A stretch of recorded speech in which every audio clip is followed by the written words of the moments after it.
Bonjour, nous sommes sur ce magnifique parcours de santé de Saint-Paul à l'île de la Réunion où se donnent rendez-vous chaque jour les amateurs de jogging, de marche, mais aussi de sport collectif. Car bouger, se dépenser régulièrement apporte un bénéfice incontestable pour la santé. Ce bénéfice est noté à tous les âges et bien sûr après 40 ans. 40 ans, c'est l'âge de la remise en question. C'est aussi l'âge des bonnes résolutions et reprendre le sport est une bonne résolution. Cependant, se lancer inconsidérément peut s'avérer dangereux. Nous verrons donc l'importance du bilan médical initial et du respect des règles de bonne conduite. Nous vous donnerons un exemple de programme de remise en forme de 3 semaines et des conseils pour bien choisir et bien pratiquer votre activité physique. Enfin, nous examinerons ensemble les spécificités de l'île de la Réunion. Comment reprendre le sport après 40 ans, c'est un film de Cardio Run pour l'Union régionale des médecins libéraux de la Réunion.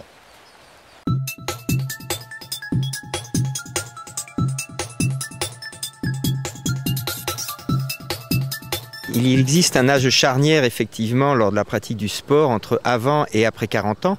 On sait que l'activité physique est bénéfique dans l'immense majorité des cas pour la santé, mais lors de la pratique d'une activité physique intense, le risque cardiovasculaire est transitoirement accru. Donc on voit la place importante du bilan cardiovasculaire dans la visite de non-contre-indication à la pratique sportive.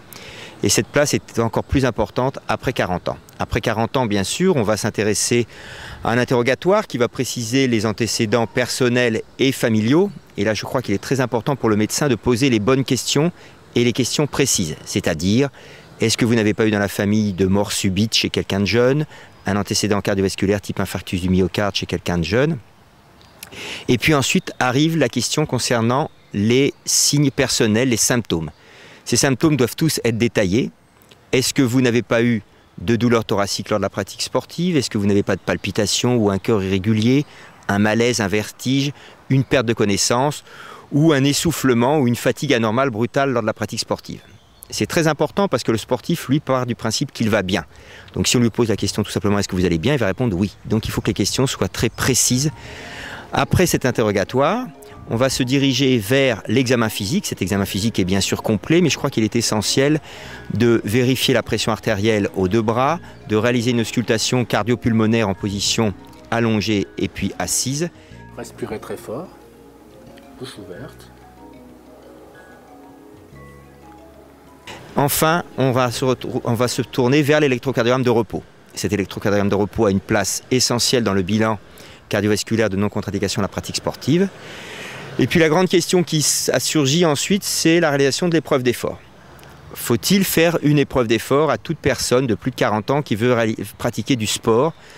Là, on a des indications bien précises. Tout sujet symptomatique ou qui a une cardiopathie, et l'hypertension artérielle fait partie des cardiopathies, doit avoir une épreuve d'effort. Ensuite, il y a les sujets avec 2 facteurs de risque cardiovasculaires, et j'irais même jusqu'à dire les sujets qui n'ont qu'un facteur de risque, le tabac. Je crois qu'effectivement, quelqu'un qui fume de façon importante et qui veut pratiquer un sport, qui a plus de 40 ans, doit bénéficier d'une épreuve d'effort.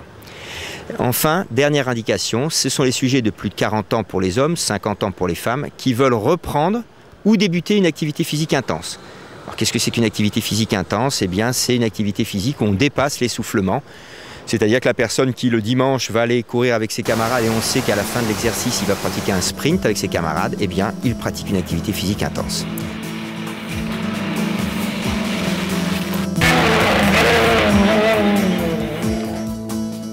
Le bilan cardiovasculaire est donc primordial, et tout particulièrement la recherche d'une coronaropathie passé 40 ans. Mais l'examen devra être complet. Au niveau pulmonaire, à la recherche d'un asthme par exemple, au niveau abdominal, à la recherche d'une splénomégalie, sans oublier les yeux et la sphère ORL. Une part importante revient au bilan osteoarticulaire, parfois avec l'aide d'un kinésithérapeute ou d'un préparateur physique, où sera évaluée l'arthrose et l'ostéoporose, tout particulièrement chez la femme. Nous allons observer les amplitudes articulaires des segments, à savoir membre supérieur, membre inférieur, du rachis. Nous allons tester les hypoextensibilités, c'est-à-dire la souplesse au niveau des muscles. Et enfin, nous testerons la force, à la fois du membre supérieur, membre inférieur et le rachis.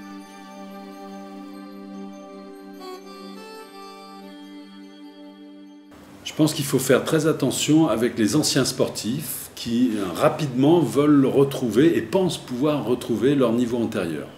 Alors eux, c'est des candidats dangereux à des accidents à la fois articulaires ou cardiovasculaires. Donc il faut vraiment, avec eux, faire un plan de remise en sport, vraiment, et afin d'adapter de façon progressive la reprise du sport.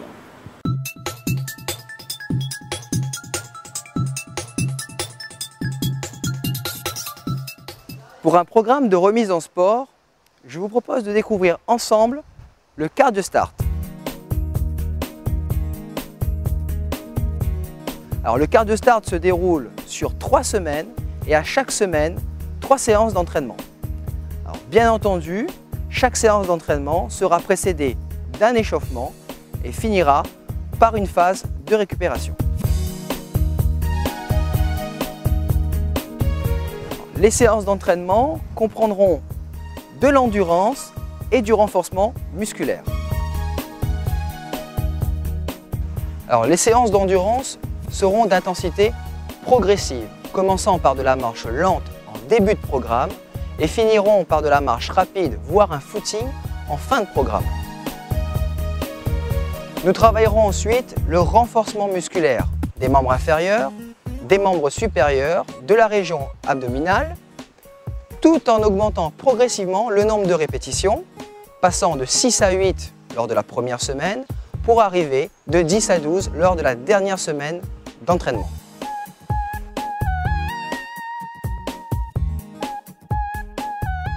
Ce programme vous permettra de reprendre votre sport dans de meilleures conditions.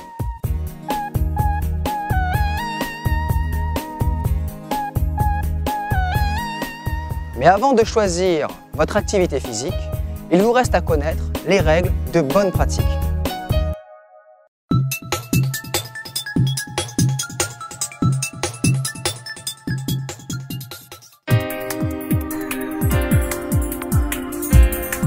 Je respecte toujours un échauffement et une récupération de 10 minutes lors de mes activités sportives. Je bois 3 à 4 gorgées d'eau toutes les 30 minutes d'exercice, à l'entraînement comme en compétition. J'évite les activités intenses par des températures extérieures inférieures à 5 degrés ou supérieures à 30 degrés. Je ne fume jamais 1 heure avant ni 2 heures après une pratique sportive. Je ne prends pas de douche froide dans les 15 minutes qui suivent l'effort. Je ne fais pas de sport intense si j'ai de la fièvre, ni dans les 8 jours qui suivent un épisode grippal. Fièvre, courbature. Je pratique un bilan médical avant de reprendre une activité sportive intense si j'ai plus de 35 ans pour les hommes et 45 ans pour les femmes. Je signale à mon médecin toute douleur dans la poitrine ou essoufflement anormal survenant à l'effort. Je signale à mon médecin toute palpitation cardiaque survenant à l'effort ou juste après l'effort. Je signale à mon médecin tout malaise survenant à l'effort ou juste après l'effort.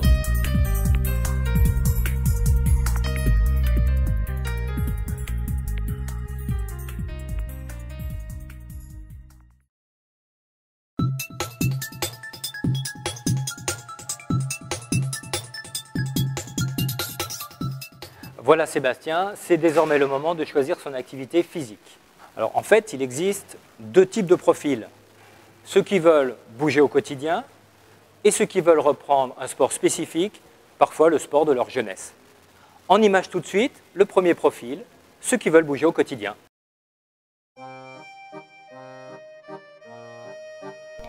Pierre et Jacqueline sont à la retraite. Mis à part quelques activités ménagères, ça fait plusieurs années qu'ils sont sédentaires.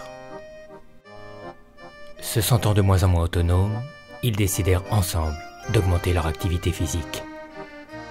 Ainsi, nos 2 retraités pratiquent 2 fois par semaine le tai chi,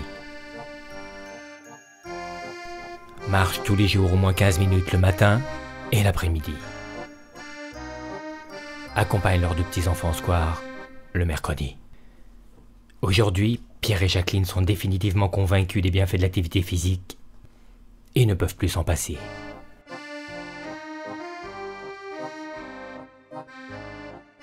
Elle, c'est Marie-Claire, 42 ans, 2 fois mère célibataire du même père. Entre la gestion de sa maison et ses enfants, elle n'a pas les moyens de pratiquer son activité préférée, qu'elle préfère garder secrète. Ce qui la perturbe le plus, c'est que sa silhouette a changé.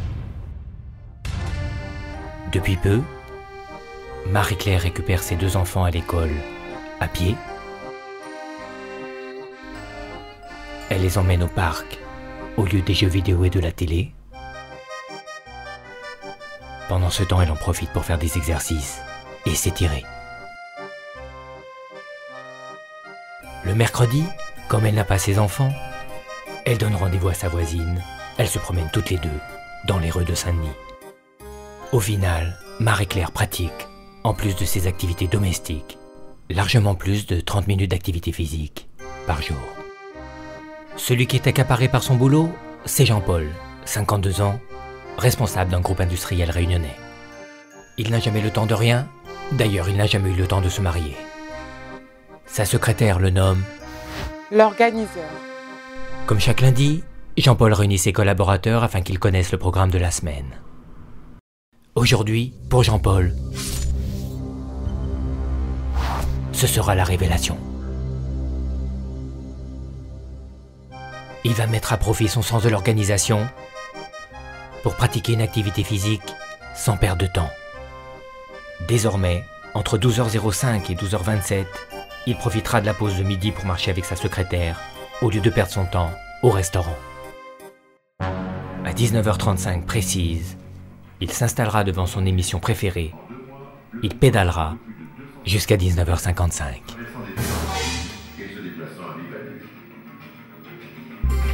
Il va même décider de redécouvrir le plaisir de marcher grâce au club de randonnée de sa secrétaire et d'explorer les nouveaux chemins pédestres et pourquoi pas les chemins de l'amour.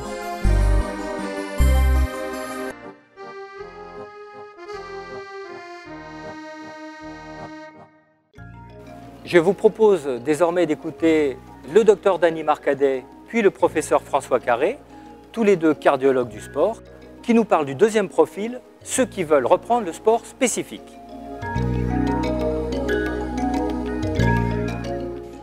Reprendre le sport après 40 ans ou même 35 ans pose un problème particulier. Il faut être sûr de l'intégrité du système cardiovasculaire. Il faut être sûr qu'il n'existe pas une maladie cardiaque, même si on a été sportif ancien de très haut niveau. Une maladie peut sournoisement s'installer, surtout si on est diabétique. Donc la première chose à faire, et ça a déjà été dit, il faut faire un bilan cardiovasculaire, poussé parfois, et notamment s'il existe des facteurs de risque comme l'hypertension, le cholestérol, ne pas hésiter à aller jusqu'au test d'effort pour être sûr que les artères coronaires sont normales. Parce qu'effectivement, après 40 ans, le risque de mort subite sur le terrain, au cours d'une partie de tennis, au cours d'un match quel qu'il soit, de foot par exemple, est quelque chose qui peut apparaître. Et ce bilan cardiovasculaire va permettre d'éliminer ou au moins de cerner les risques de cette pratique sportive. Une fois que ce bilan cardiovasculaire est normal, on va pouvoir autoriser la pratique du sport. Mais là encore, je dirais qu'il faut faire un petit peu attention suivant le sport qui compte être pratiqué. On a, nous les cardiologues, à notre disposition une classification des différents sports en fonction de l'énergie qu'ils demandent pour être pratiqués. Et on distingue en gros 2 types d'énergie, l'énergie dite dynamique, ou qui sont en rapport avec les sports d'endurance, comme le vélo, la natation, la course à pied, etc. Et puis les sports dits en résistance ou statiques, qui consistent à faire des efforts très violents, très brefs, comme l'haltérophilie, la frappe dans la balle, etc. Bien entendu, la plupart des sports ne sont pas rangés uniquement endurance ou uniquement statique. ils ont tous un mélange un peu des deux. Et si on prend le tennis par exemple, qui est un sport qui est très pratiqué, on a un mélange à la fois de statique et de dynamique. Bien entendu, les niveaux d'effort dans chacune de ces composantes dynamiques ou statiques vont être complètement différents suivant la motivation du sujet. Si vous faites une partie de tennis amicale, sans compétition, avec un ami depuis toujours, n'est pas du tout la même contrainte qu'en compétition et juste sur le point de gagner, où là, on va solliciter le système cardiovasculaire au maximum. On va se servir de cette classification en tenant compte d'autres facteurs, qui vont être des facteurs de motivation du sujet, des facteurs donc dits psychologiques. Est-ce que c'est un gagnant? Est-ce que c'est quelqu'un qui ne veut pas lâcher le morceau, qui veut absolument gagner et qui est prêt à tout pour ça? Donc cette composante psychologique est très importante à prendre en compte. Et d'autre part, il y a d'autres composantes qui vont être des composantes environnementales. S'il fait du soleil, s'il fait très beau, ou au contraire, il y a de la tempête, s'il fait très froid ou très chaud, s'il y a du vent.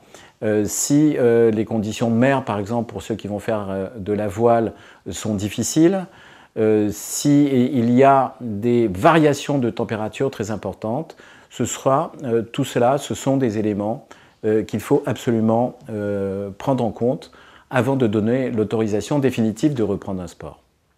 Il y a une autre contrainte, c'est qu'il faut voir que certains sports sont dits à faible composante statique et dynamique. Prenons le golf par exemple.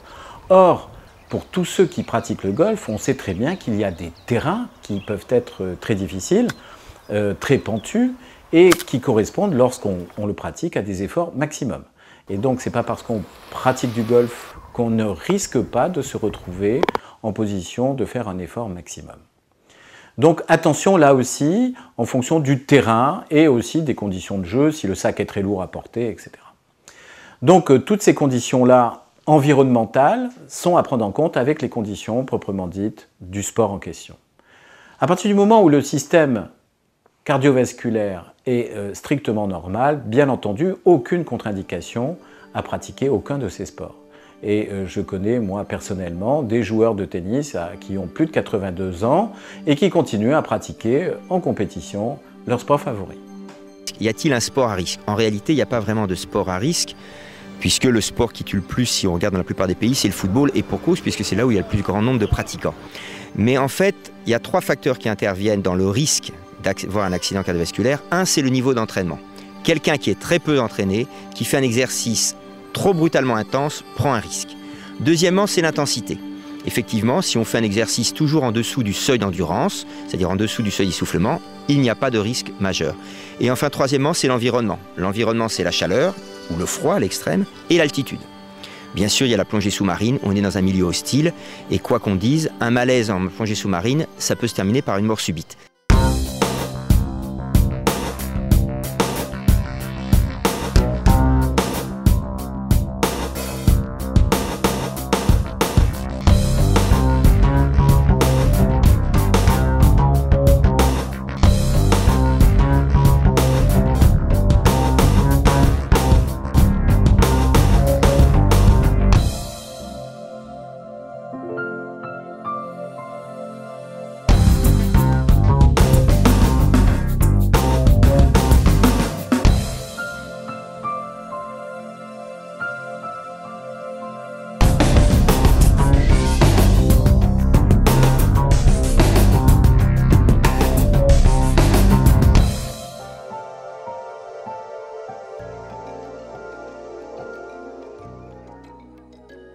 Si j'ai bien compris, il n'y a pas vraiment de sport interdit, mais plutôt des notions importantes à bien connaître. Tout particulièrement l'endurance qui doit prendre une place importante dans votre programme, dans votre pratique sportive. Que vous fassiez du tennis ou du squash, il faut faire en plus des séances d'endurance. Plus on avance dans l'âge, et plus il va falloir favoriser ces séances d'endurance. Alors j'en profite également pour souligner l'importance d'une alimentation équilibrée qui va permettre de mieux reprendre l'activité physique après 40 ans. Voilà.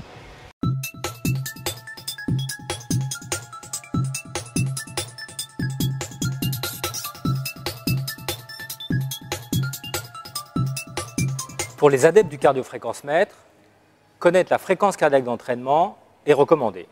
Alors Sébastien, un cardiofréquencemètre, à quoi ça sert? Alors le cardiofréquencemètre est un outil de mesure qui sert à prendre la fréquence cardiaque au cours de l'effort.